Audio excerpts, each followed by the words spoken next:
You don't actually want her back. You want the version of yourself you were before you started begging, chasing, and shrinking.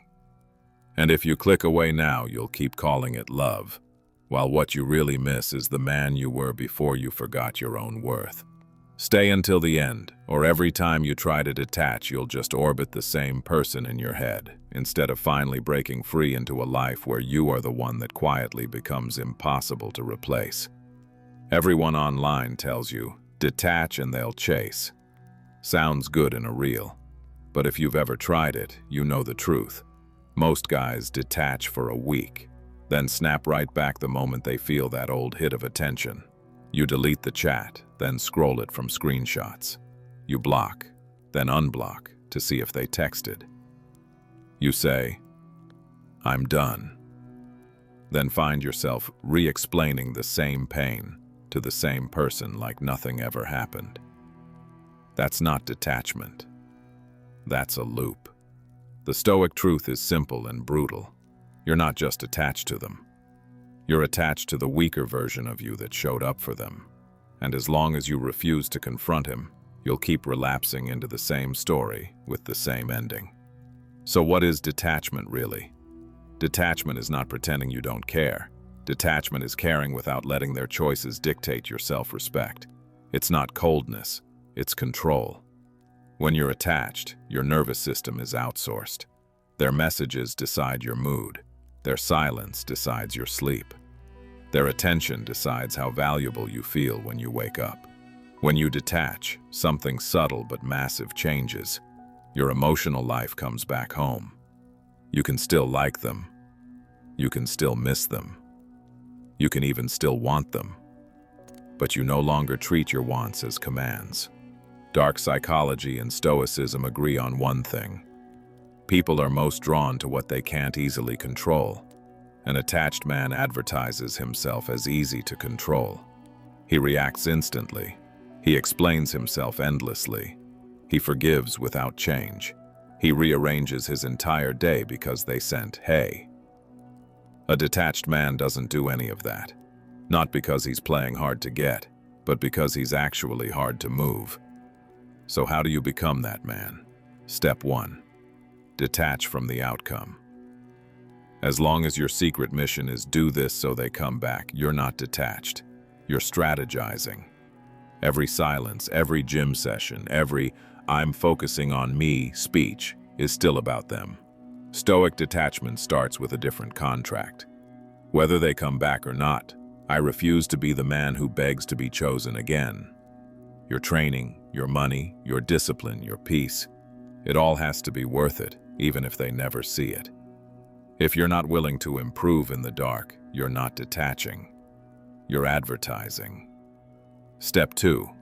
Detach from reaction. Attachment is nervous. It needs to act, to respond, to fix it fast. So you send long paragraphs. You defend yourself when they twist your words. You argue when they provoke. You bleed emotion every time they press a button. Non-reaction isn't weakness, it's psychological armor. When provocation doesn't move you, control dies in their hands. Next time they push the same old button, delay, breathe, put the phone down. Ask, what do I want to be true about myself when this conversation is over? If answering means lowering your standards, don't answer. What you don't react to cannot control you. Step 3. Detach from fantasy.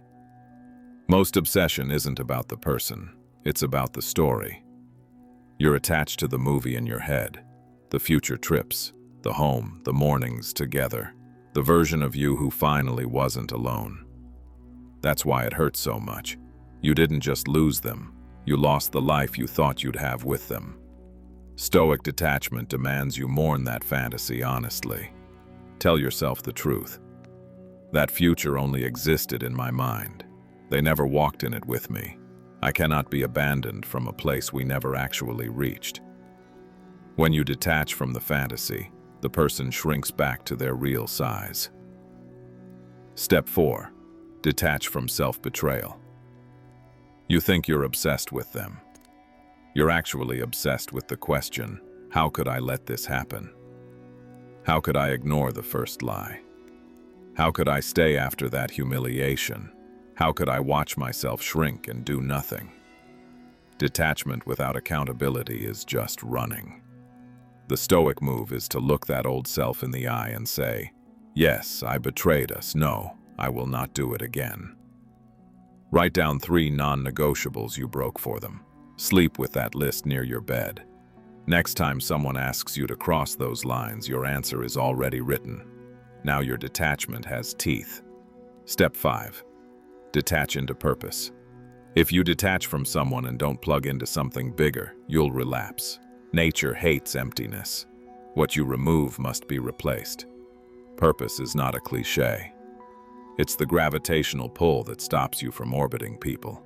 When your day is stacked with things that actually move your life, training, skills, money, mission, real rest, you simply don't have as many emotional calories left to burn on obsession. And here's the thing. People feel that. They feel when you're no longer scrolling their page at 2 a.m. They feel when you stop reacting to the bait. They feel when your messages are rare, not because you're playing games, but because you're actually busy existing. Detachment makes you heavier, in a good way. They can't toss you around with a text anymore. Step 6. Detach from needing to be remembered. Secretly, you want one scene. They see you one day, changed, stronger, calmer. They finally realize what they lost. Maybe that will happen. Maybe it won't. Stoicism asks, if they never regret losing you, will you still be proud of who you became after they left? Detachment becomes complete the day your answer is yes, because then, whether they think about you or not, your story moved on. You didn't live your whole life waiting for an apology, a text, a second chance. You lived it. And paradoxically, that's exactly when the obsession tends to flip. Not because you cast a spell, but because people are wired to crave what is self-contained, self-driven, hard to shake. The man who can walk away without theatrics. The man whose peace no longer bends to someone else's chaos. The man who chooses his standards over his loneliness. That man becomes irreplaceable, even to the ones who couldn't keep him. Detach like that, not to prove you're above love, but to prove you're finally done abandoning yourself for it. Join the Stoic Cartel. Come back to the fire tomorrow. We'll keep turning every rejection into fuel for the kind of man you're becoming.